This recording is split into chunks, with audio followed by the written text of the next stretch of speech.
What makes somebody who has been a dairy farmer most of their life end up growing walnuts?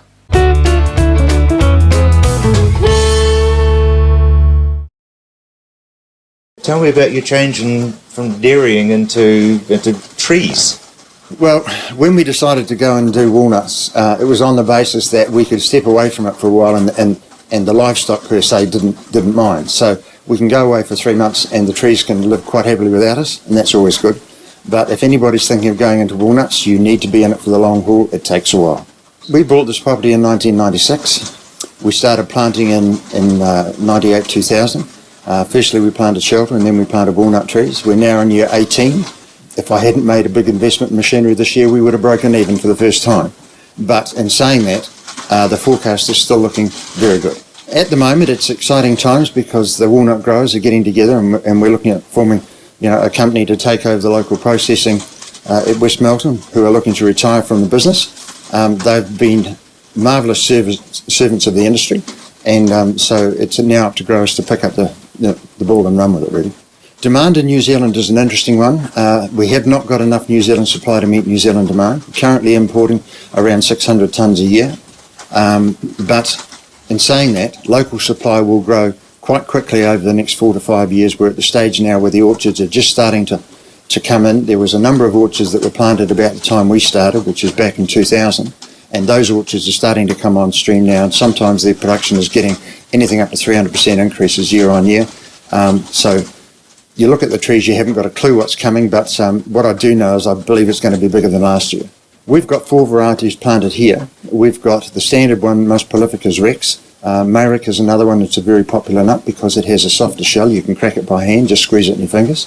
And we've also got 2 other varieties, 157 and Sahama, because they're a slightly bigger nut, and as a table nut they're really, really nice. But New Zealand's nuts have a unique flavour, and it's believed that the flavour of New Zealand nuts is because of our slightly cooler climate and the ground conditions that we have here. So our nuts tend to have a soft, nutty flavour, whereas if you buy American nuts, for example, like Chandler, well, to us they're tasteless, they're very bland. And if you buy the European nuts, like Franquette or those ones, I find them very harsh. So every time I see people and they try the nuts we have, they turn around and ask me, where can I buy these nuts? So it's a good indication. And where can they? Well, at the moment, there are some outlets in town that stock the nuts from a crack of a nut. Ballantyne's is one, and a few of the specialist shops have got them. And restaurants buy them because they're looking for high quality food, and we're struggling to meet current demand, so we're looking forward to increasing supply so that we can actually service that demand. All of our trees are grafted trees, so the signwood's been taken off the individual tree that is the mother tree for these ones, and that's how we get our specific varieties. So there's wee cunning move there. Well, not necessarily. Lincoln University, around about 25 years ago now, sent out for walnuts around the country and asked people to send in samples of the nuts that they had in their backyard. And they checked those for things like shell seal, because that'll tell you how long you can keep nuts before they go rancid, and flavour, and the ratio of kernel to shell.